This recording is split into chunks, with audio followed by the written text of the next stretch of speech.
हम पूरी तरह से सोचना बंद तो नहीं कर सकते, लेकिन हम जितना सोचते हैं वो कैसा सोचते हैं ये इम्पोर्टेंट। ज़्यादा सोचना यानी कि ओवर थिंकिंग जब पॉजिटिव होती है तो ये कंस्ट्रक्टिव होती है, यानी कि हमारे काम की होती है। लेकिन जब यही ओवर थिंकिंग हम नेगेटिवली करने लगते हैं तो ये हमें छोटे छोटे डिसीजंस लेने में भी सेल्फ डाउट में डाल देती है। इससे निपटने का एक ही तरीका है, बंद करो सोचना, उठो और काम पे लगो। जय गणेश दोस्तों, कैसे हैं आप सभी लोग। एक बार फिर से सभी का बहुत बहुत आभार कि आप लोग लगातार बने हुए हैं मेरे चैनल पे, ब्लॉग्स को पसंद कर रहे हैं। तो चलिए शुरू करते हैं आज का ब्लॉग। तो शुरुआत हो रही है ब्लॉग की ये फेस पैक बनाने से, जिसकी रिक्वेस्ट बहुत ज़्यादा आ रही है। 50 बार मैं शायद शेयर कर चुकी हूँ, एक बार फिर से शेयर कर देती हूँ। और इसके थंबनेल में भी मैंने आज लगा के रख दिया है, जिससे कि आपको ढूंढने में परेशानी ना हो। प्लस इस ब्लॉग का जो लिंक है वो मैं हर वीडियो के डिस्क्रिप्शन में डाल दूंगी, तो आपको आइंदा से फिर प्रॉब्लम नहीं होगी। फिलहाल मैं आपको बताऊं तो यहाँ पे मैंने बेसन लिया है, अपना रूटीन वाला बेसन। उसमें थोड़ी सी हल्दी डाली है, आप कह सकते हैं कि 1/4 से भी थोड़ी सी कम। उसके बाद मैंने उसमें शहद डाला है आधा चम्मच के अराउंड, और उसमें डाला है मैंने नींबू का जूस। नींबू पूरा होता है जो ना, उसको आधा नहीं काटना है, मतलब आधा नींबू का जूस ज़्यादा हो जाएगा, उससे थोड़ा सा आधा काटना है, मतलब आधे से थोड़ा कम नींबू का रस डालना है। और उसके बाद हम इसमें डालेंगे दही। तो दही हमें उस हिसाब से डालना है जितने में इसकी जो कंसिस्टेंसी है वो बढ़िया सी आ जाए, लगाने लायक। बहुत ज़्यादा रनी नहीं बनाना है हमें इस फेस पैक को। रनी बनाएंगे तो ये गर्मी है, वैसे भी आप लगाओगे तो आप वैसे ही जो है ये गिरने लगेगा नीचे। प्लस वो जो इम्पैक्ट अपने स्किन पर छोड़ता है, जो ग्लो आना चाहिए वो नहीं आएगा। थोड़ा सा थिक बनाइएगा, बहुत ज़्यादा थिक नहीं। अभी आपको वीडियो के एंड में दिख जाएगी कि कितनी आपको थिकनेस रखनी है। बस आपको दही डालते समय ध्यान रखना है, दही आप हल्के हल्के डालिए। और जब आपको आपकी मन माफिक कंसिस्टेंसी मिल जाए, दही डालना बंद कर दीजिए। बढ़िया से इसको फेंटिए, गाढ़ा गाढ़ा पेस्ट बनाइए। चेहरा आपका धुला हुआ होना चाहिए। यहाँ पे मैं चेहरा धो के आई हूँ। इवन मैंने कोहनी से नीचे जो हाथ हैं वो भी अच्छे से साबुन से धो लिए हैं, क्योंकि मैं थोड़ा सा आज हाथों में भी लगाऊंगी, क्योंकि ऑफिस आने जाने में थोड़ा सा ये है कि टैनिंग हो गई है हाथों में। हालांकि मैं स्कूटी से जाती हूँ और बहुत ज़्यादा दूर नहीं है ऑफिस, बट जितना भी है 5 मिनट का एक्सपोजर भी बहुत ज़्यादा हो जाता है आजकल गर्मियों में। तो थोड़ा थोड़ा जो आने लगता है ना टैन, ये टैन अगर हम अभी इग्नोर करते हैं शुरुआती दिनों में तो यही जाके आगे परमानेंट हो जाता है, और फिर बहुत ज़िद्दी हो जाता है। फिर हमें इधर उधर जो है जाना पड़ता है, देखना पड़ता है चीज़ों को। उससे अच्छा है कि हल्के हल्के आप हफ्ते में 2 बार ये फेस पैक बनाओ, चेहरे पर भी लगाओ और जो आपका हाथों का अफेक्टेड एरिया है वहाँ पर भी लगाओ। तो अभी देखिए मैंने आपको इसकी थिकनेस दिखाई, तो ये इसकी बिल्कुल एग्जैक्ट थिकनेस है। आधा घंटा रखना है इस फेस पैक को। अगर आप इसको लगाने के बाद इतने फ्री हैं कि लेट सकते हैं तो बहुत ही अच्छी बात है। बट अगर आपके पास टाइम नहीं है लेटने का तो आप अपना काम कर सकते हैं, नो प्रॉब्लम। फिलहाल मैं तो काम करती रहती हूँ इसको लगा के। वैसे कहते हैं कि फेस पैक जब आप लगाएं तो रिलैक्स्ड होकर लेटना बेस्ट रहता है, तो अगर है आपके पास समय तो आप कर सकते हो। अच्छा, यहाँ पे अच्छे से लगा लिया मैंने। जो अंडर आई एरिया है वहाँ पे भी हमें निसंकोच लगाना है, कोई दिक्कत नहीं होती है। मतलब जैसे थोड़ा सा ड्राई होने लगता है ना, पहले तो इतनी जल्दी ड्राई होता नहीं है क्योंकि हमने मोटी लेयर लगाई है। और आधे घंटा या 20 मिनट में आप इसको धो लेते हैं तो इतना ड्राई ये नहीं होता है कि आँखों का जो एरिया है वहाँ पे खिंचाव आए और किसी भी तरीके की इरिटेशन या कोई भी दूसरी प्रॉब्लम हो। तो मैं तो अंडर आई अच्छे से लगा लेती हूँ, क्योंकि मेरे को अंडर आई जो डार्क सर्कल्स होते हैं उसकी प्रॉब्लम नहीं है, बट मुझे थोड़ा सा आई बैग्स का प्रॉब्लम है। हालांकि वो ये जो टॉपिकल एप्लीकेशंस होते हैं उनसे ठीक नहीं होता है, उसके लिए एक्सरसाइज होती है, या तो शायद नहीं ही सही होता है। बट ठीक है, अगर मैं इतना मेहनत कर रही हूँ तो थोड़ा सा वहाँ पे लगाने में कोई हर्ज नहीं है। तो यहाँ पे लग गया जी फेस पैक अच्छे से बढ़िया से। और यहाँ पे आप नेक में भी लगा सकते हो, बट मैंने यहाँ पे पहली बार तो इतना बनाया नहीं था इतना ज़्यादा। और दूसरा मेरा जो हाथ है उसमें अभी फ़िलहाल ज़्यादा ज़रूरी है, तो मैंने जितना बचा था वो हाथों में लगा लिया।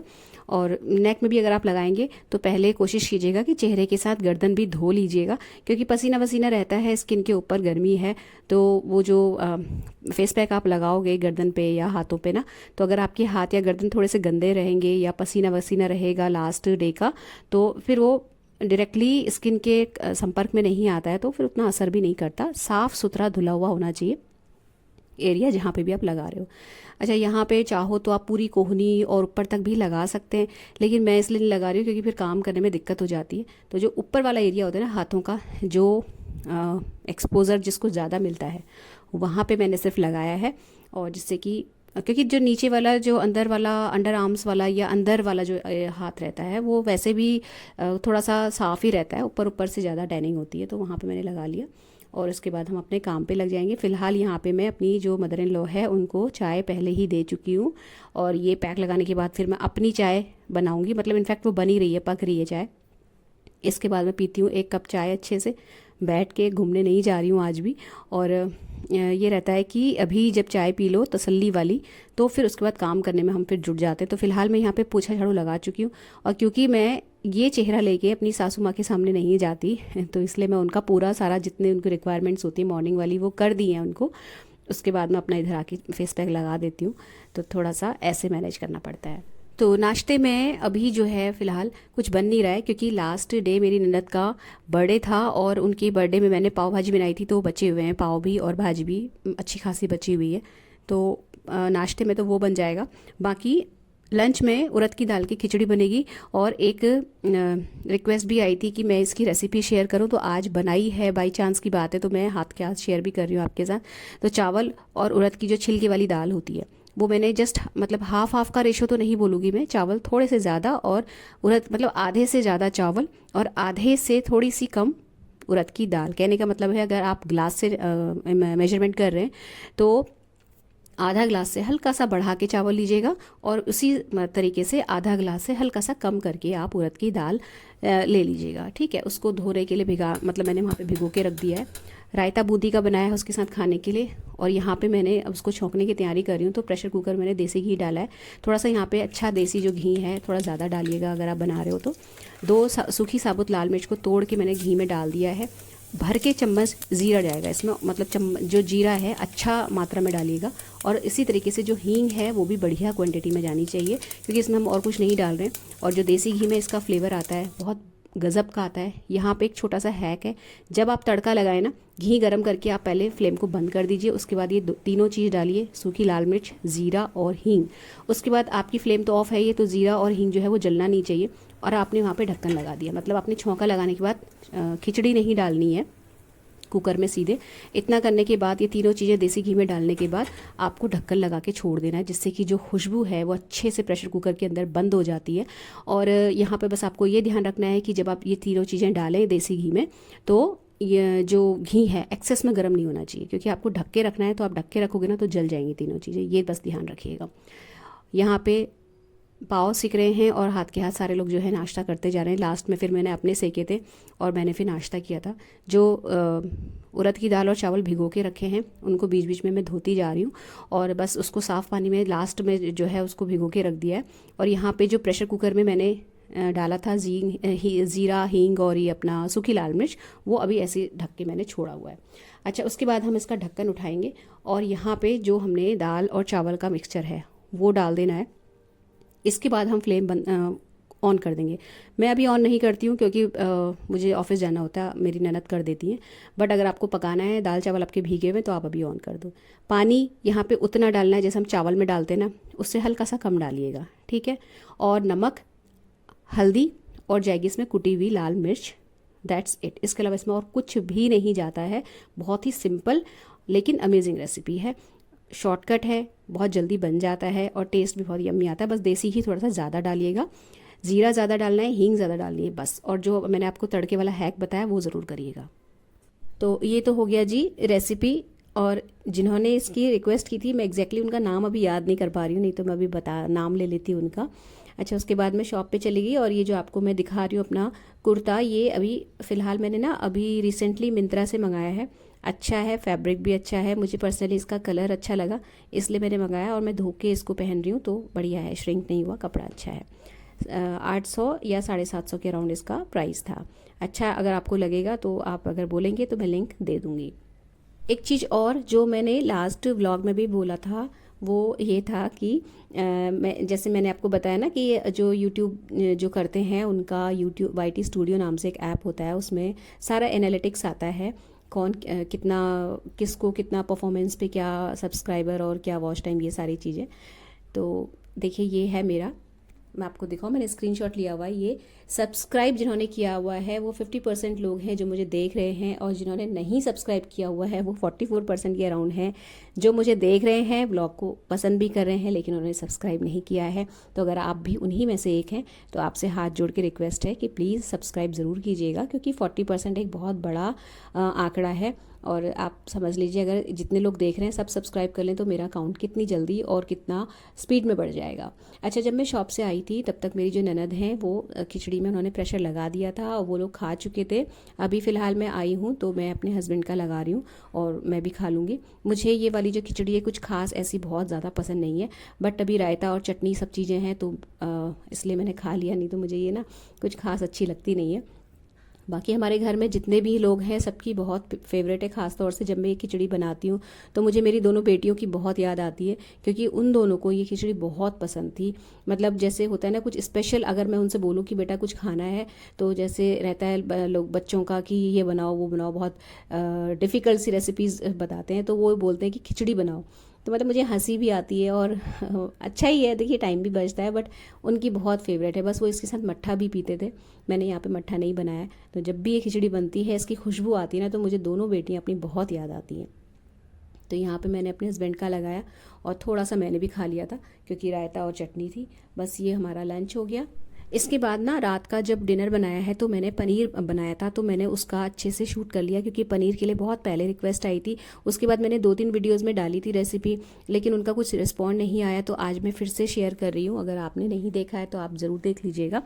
तो ये जो पनीर बनाया है ना, यहाँ पे जो दूध लिया है मैंने, ये पहले से बॉइल्ड दूध है क्योंकि मॉर्निंग में दूध आया था बॉईल करके फ्रिज में रखा हुआ था। इसकी मलाई नहीं उतारी थी मैंने, ऐसे ही रख दिया था। अभी मैंने इसको वापस से गर्म करने के लिए रखा है और जितनी देर में ये गर्म हो रहा है मैं मटर पनीर के लिए मसाला रेडी कर रही हूँ। तो देखिए दूध अगर आपका ताज़ा है, मतलब उसको अगर आने के साथ पहली बार बॉईल कर रहे हैं तब तो आप उसको उबाल लेंगे अच्छे से, जैसे उबालते हैं हम लोग। उबालने के बाद थोड़ी देर के लिए उसे ठंडा होने देंगे, 2-3-4 मिनट के लिए, मतलब मौसम देखते हुए हल्का सा उसका जो टेम्परेचर है उसे डाउन आने देंगे। लेकिन अगर आपका दूध उबला हुआ है पहले से और आपने रखा हुआ था, जैसा कि मैंने रखा हुआ था मॉर्निंग में और अभी निकाला है फ्रिज से, तो आपको उसे गर्म करना है, बट उसको उबालना नहीं है। कहने का मतलब ये है कि जो बॉइलिंग टेम्परेचर होता है बिल्कुल एग्जैक्टली वहाँ तक नहीं ले जाना है, उससे पहले ही हम इसमें विनेगर डाल देंगे। अच्छा, विनेगर का जो रेशियो है मैं आपको बताऊं तो ये 1.5 लीटर दूध है और ये जो टॉप्स का बॉटल आता है वाइट विनेगर का, इसके ढक्कन से मैं 3 ढक्कन विनेगर लेती हूँ और जितना विनेगर लिया उतना ही पानी से उसको हम डाइल्यूट करेंगे। तो यहाँ पे आप इसके हिसाब से कम ज़्यादा कर सकते हैं। बहुत ज़्यादा अगर खट्टा या बहुत ज़्यादा विनेगर डालोगे तब भी जो पनीर बनता है बिखरा बिखरा सा और थोड़ा सा च्यूई बनता है। अगर आपका ये सॉल्यूशन बिल्कुल परफेक्ट जाता है तो आपका पनीर बहुत सॉफ्ट बनेगा। तो ये मैंने जितना विनेगर लिया 3 ढक्कन उतना ही पानी इसमें लिया है, डाइल्यूट करके इस दूध में डाल दिया है और इसको दूध को मैंने बॉईल होने से पहले ही बंद कर दिया था और बस इसमें मैंने डाला ये क्या नाम कहते हैं अपना ये सॉल्यूशन। अच्छा, अगर हम बिल्कुल खौलते हुए दूध में, उबलते हुए दूध में भी डालते हैं ना तब भी जो पनीर बनता है वो बिखरा हुआ बनता है, बहुत अच्छा शेप नहीं लेता और थोड़ा सा च्यूई हो जाता है। तो ये 2-3 चीज़ें हैं जो समय के साथ मैंने सीखी हैं और बहुत ही ट्राइड एंड टेस्टेड हैं। तो अगर आप घर में पनीर बनाना चाहते हो तो ये 2-3 बातों का आप ध्यान रखेंगे ना तो आपका पनीर बहुत अच्छा बनेगा। ये डालते ही देखिए जो पानी होता है पनीर का वो अलग हो गया, छेना अलग हो गया। उसके बाद हमें एक भगोना लेना है, उसके ऊपर हम छलनी रखेंगे, उसके ऊपर हम रखेंगे कपड़ा, कोई सा भी कॉटन का कपड़ा आप ले सकते हो। भगोना नीचे इसलिए रखा है क्योंकि इसका जो पानी ड्रेन होगा वो बहुत अच्छा रहता है, उसको फेंकते नहीं हैं। उस पानी को मैं चावल में यूज़ करती हूँ, आटा लगाने में यूज़ करती हूँ और पनीर की सब्जी डालने में भी यूज़ कर लेती हूँ, तो वो ख़त्म हो जाता है, फेंकती नहीं हूँ। तो ये जो पानी है इसको हम रख लेंगे और जो ये पनीर हमने निखार के रखा हुआ है इसको हम पहले धो लेंगे थोड़ा सा, क्योंकि हमने इसमें विनेगर डाला है ना तो हल्का सा जो सिरके वाला स्वाद होता है खटास टाइप की वो इसके अंदर रहती है। तो इसको अच्छे से, और प्लस हमें इसे थोड़ा सा ठंडा भी करना होता है, तो हम इसको रनिंग वाटर के नीचे अच्छे से हाथ से मसल के वॉश कर लेंगे। बीच में आपको थोड़ा सा वो स्पॉट से दिख रहे होंगे, वो मलाई है जो कि हल्की सी लग जाती है ना पतीले में, वो है। तो आप कुछ ऐसे गंदा मत समझिएगा, गंदगी वगैरह। तो बस यहाँ पे देखिए हमने पनीर को धो लिया। इसके बाद हमने इस कपड़े को जस्ट लपेटना है और अच्छे से इसको मरोड़ के इसका एक पोटली बनाना है। उसके बाद हम इसे किसी भी हैवी चीज़ से दबा देंगे। यहाँ पे मैंने अभी इसी चलनी के ऊपर इसको जो है मरोड़ के अच्छे से इसका पानी स्क्वीज़ करके इसको दबा दिया था, उससे चकला जो होता है हमारा। दूसरा तरीका ये है कि आप ये कर सकते हो कि आप थाली हल्की सी तिरछी करेंगे, एक साइड कपड़ा नीचे रख के उसको थोड़ा सा मतलब थाली को तिरछा करेंगे, उसके ऊपर इस पोटली को रख के आप दबा दीजिए। तो जब थाली तिरछी रहती है ना, तो पानी जो एक्सेस में इसके अंदर होता है पनीर के अंदर, वो निचुड़ के नीचे को आ जाता है। बाद में आप उस पानी को फेंक दीजिए और आपका जो पनीर है वो बिल्कुल अच्छे से रेडी हो जाता है। और ये जो दबाने का प्रोसेस है फ्रेंड्स, ये भी बहुत देर तक दबा के नहीं रखना है, ये गलती नहीं करनी है। पनीर को आपको मैक्स टू मैक्स 5 मिनट और 10 मिनट, बस उससे ज़्यादा नहीं। ज़्यादा देर तक भी दब जाता है पनीर तो जो पानी उसका मॉइस्चर है वो सारा का सारा निकल जाता है और पनीर बहुत ही ज़्यादा बिखरा हुआ बनता है। टॉप्स का विनेगर मैं यूज़ करती हूँ, बाकी किसी और विनेगर का मुझे आइडिया नहीं है। मैंने हमेशा यही ख़रीदा और इसी से बनाया। तो अगर फिर आप पूछेंगे कि किसी और ब्रांड का, तो मैं उसका नहीं बता पाऊँगी। यहाँ पे मैंने प्याज का और ये अपना टमाटर वगैरह का मसाला जो है पीस लिया था इतनी देर में, जितनी देर में ये पनीर निखर रहा था। बस यहाँ पे जो मेरा जो वो है ना, क्या बोलते हैं उसे, जिसमें कूटते हैं, उसमें मैंने अदरक, लहसुन और हरी मिर्च का पेस्ट जो है बनाना है, तो वो मैंने छील के उसमें रख दिया है। अभी मैं उसके कूट के उसको भी रेडी करूँगी। मतलब ये जो मसाला बन रहा है 5 मिनट में इसको भुनने वानने में लगे होंगे। इतनी देर तक ही मैंने जो पनीर था उसको दबा के रखा था और उसके बाद मैंने उसे हटा दिया था। तो ये रहता है कि जब आप बिल्कुल बैलेंस टाइम तक पनीर को दबाते हैं तो उसका जो मॉइस्चर है ना वो रिटेन रहता है। मतलब जितना हमें चाहिए ना, थोड़ा सा मॉइस्चर पनीर में चाहिए होता है, जो उसको थोड़ा सा टेस्टी भी बनाता है, मॉइस्ट भी रखता है और सॉफ्ट भी बनाता है। अच्छा, यहाँ पे ये जो जिसमें मैं कूट रही हूँ ना, ये भी मैंने अमेज़ॉन से लिया था। अगर आप को चाहिए होगा तो इसका भी मैं लिंक दे दूँगी। 900 समथिंग का उस टाइम पे पड़ा था और आज भी उतने का ही दिखा रहा है। आज से 3 साल पहले मैंने ये लिया था। बढ़िया काम करता है, थोड़ा महंगा है लेकिन वन टाइम इन्वेस्टमेंट वाली बात होती है। तो ये देखिए पनीर अच्छे से दब गया और बस अभी जो पोटली है इसको हमें खोलना है और पनीर बिल्कुल रेडी हो जाएगा। अगर आपको यहाँ पे पनीर की कोई रेसिपी बनानी है तो मैं आपको बोलूँगी कि आप जो हो पनीर पहले से बना के रख लो, क्योंकि जो घर का बना हुआ पनीर रहता है, अगर वो बहुत अच्छे से आपने बनाया है तो आप अगर उसको उसी वक्त बना के उसी वक्त काट के उसकी सब्जी बनाते हो ना, तो बहुत सॉफ्ट होता है, तो बहुत अच्छे से जो पीसेज होते हैं वो नहीं कट पाते हैं। जैसे मार्केट से पनीर लेके आते हैं ना, उसके पीस काटते हैं तो बिल्कुल अच्छा सा जो पीस है वो कट के आता है, वो नहीं कट पाएगा। अगर आप फ्रेशली काट के, मतलब फ्रेशली अपने पनीर बनाया और उसी वक्त अगर आप काट के सब्जी बनाओगे, जैसे मैं अभी बना रही हूँ, तो अगर ये पनीर सुबह का बना हुआ रहता, फ्रिज में रख देती मैं, तो अभी जब मैं इसको कट करती तो बहुत बढ़िया शेप के कटते। हालांकि अभी भी अच्छा कटा, जैसे देखिए हल्का हल्का बिखर रहा है हाथ में, आपने देखा मेरे, उस तरीके का ये हो रहा है। अभी अगर मैं इसको फ्रिज में रख दूँ और नेक्स्ट डे मॉर्निंग यूज़ करूँ तो ये बेस्ट होता है। लेकिन मुझे अभी बनाना है तो फिर मैंने इसको अभी हाथ के हाथ यहीं पर काट दिया। हल्का सा देखिए थोड़ा सा गुनगुना सा भी हो रहा है, मतलब इतना फ्रेश था ये। तो इसकी जो शेप है मैं बहुत संभाल के काट रही हूँ उसको, ये इतना सॉफ्ट बना है। उतनी अच्छी जो है नहीं कटती, मैं आपको बताऊँ तो। अगर आपको घर में पनीर आप देखिएगा, मार्केट से भी आप पनीर लेके आते हो तो वो रखा हुआ रहता है, तो उसकी शेप बहुत अच्छी कटती है। बट अगर आप घर में बनाओगे तो कोशिश ये करना कि अगर रात को बनाना है पनीर तो आप सुबह फाड़ के रख लो, सुबह बनाना है तो रात को फाड़ के फ्रिज में रख लो। तो यहाँ पे मसाला वसाला रेडी हो गया और यहाँ पे मटर पनीर की सब्जी बनाई थी मैंने, जो कि मैंने डिटेल में शेयर नहीं करी है क्योंकि व्लॉग बहुत लंबा हो गया है। तो ये व्लॉग मैं यहीं पर समाप्त करती हूँ। अगर अच्छा लगा हो किसी भी कारण से तो वीडियो को लाइक और शेयर कर लीजिएगा, चैनल सब्सक्राइब ज़रूर कर लीजिएगा, बेल आइकन हिट कर लीजिएगा। मिलते हैं नेक्स्ट इंटरेस्टिंग वीडियो में। Till then take care, stay healthy, happy and positive. Thank you.